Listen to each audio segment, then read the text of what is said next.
Nahihibang na ba talaga ang administrasyong bangag na ito, mga Kanoypi? Ang ating gobyerno ba nasa katinuan pa ng kanilang mga pag-iisip para sa kanilang mga pinaplanong ganyan, yung mga papunta-punta ng space daw? Yung mga pinaplano nilang paggawa ng rocket at palili pa rin daw, no? Papunta sa outer space. BBM, bago mo sana gawin yan, sana man lang gawin mong katulad dito sa Korea. Ganto ka-safe man lang sana dyan sa Maynila, sa buong Metro Manila. Nang sa ganun, ang mga turista natin, no?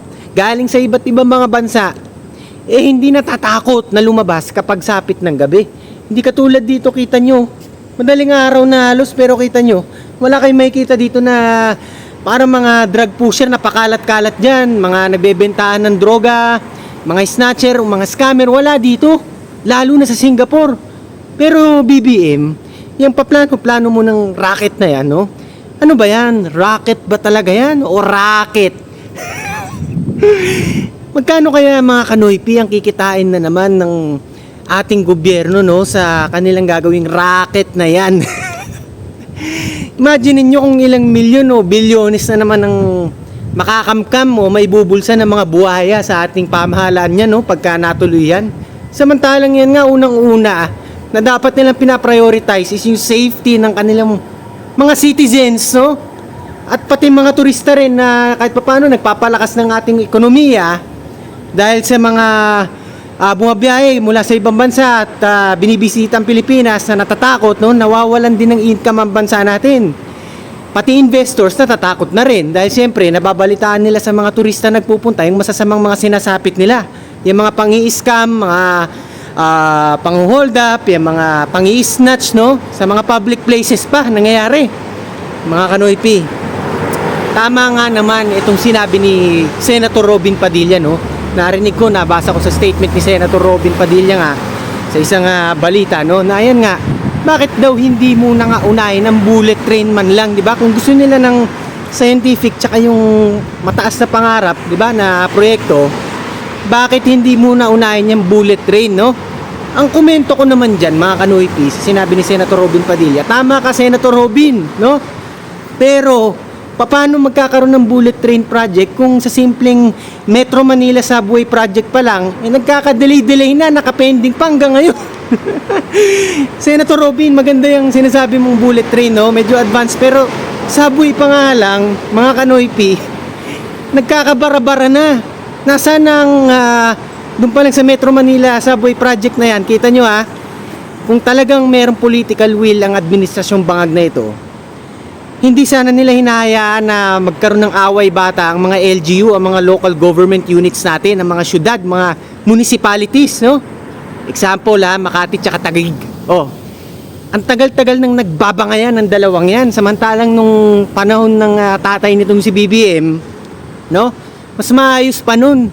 Yung MMDA ngayon, kita nyo anong tinatrabaho nila, mga basura tsaka mga traffic. Pero ang pangalan, Metro Manila Development Authority. Paano naging Metro Manila Development Authority yung inasikaso basura lang tsaka trapiko, di ba? Sa EDSA. Mga Kanoypi, nung 1975, no? Panahon ni Marcos Sr., daig pang itong si BBM ng kanyang ama talaga, no? Yun nga yung ang MMDA nun, hindi MMDA yung pangalan exactly, binago na lang yan lately. Pero parang MMDA din nun, sa panahon yun, 1975, ang ginagawa nila, namamahala talaga yung ahensya ng gobyerno na yon sa mga LGUs, sa mga cities, municipalities sa Pilipinas, no? Sa NCR. At yun nga, maganda nun, hindi nag-aaway-away ang mga LGU. Pag kami sinabi si Imelda nun na siya yung head nun nung ahensya na yan, no? Sumusunod talaga ang mga syudad, mga municipality. Hindi na kailangan na mapending ang mga proyekto tulad nga ng nangyayari ngayon itong Metro Manila Subway Project kapag kami dalawang LGU na nagmamataasan ng ere tulad ng Makati at Taguig, di ba? BBM, kung ikaw talaga may political will at kung may kamay na bakal ka, tulad ni Tatay Digong at kahit si BP Sara, di ba? Sana man lang magawan mo ng solusyon yan at nang matuloy na yung Metro Manila Subway Project. Napakalaking ginhawa niyan sa mga commuters at pati sa mga turista na balak bumisita sa Pilipinas. BBM, yung rocket na yan, Walang masama dyan. Sige, scientific yan eh.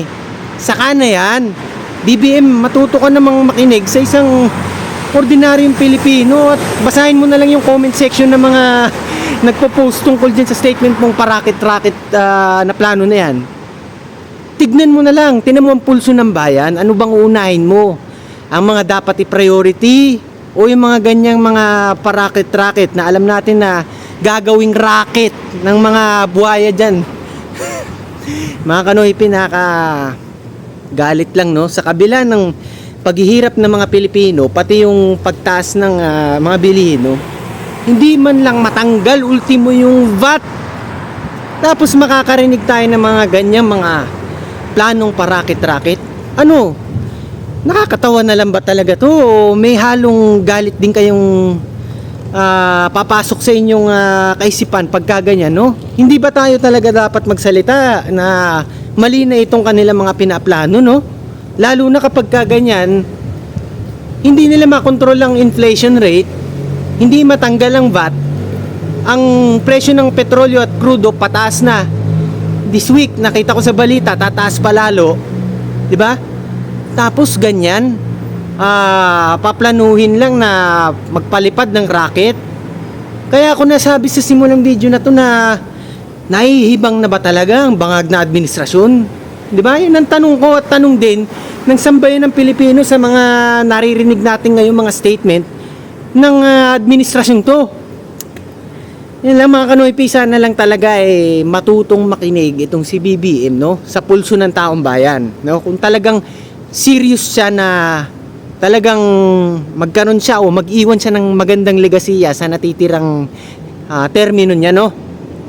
Sana man lang simulan man lang niya sa pagpapaayos ng mga ganyan mga sirang sistema sa bansa natin. Alisin ang korupsyon, gawin ang mga priority projects, hindi yung kung ano-ano mga plano na parang out of this earth na di ba? So yan lang mga Kanoy, sana lang maging makabayan kayo lagi. Nang sa ganun, ang Pilipinas maging Singapore din one day. Hanggang sa muli, ang inyong pinakasiga sa mga siga, Tigasing Noy P.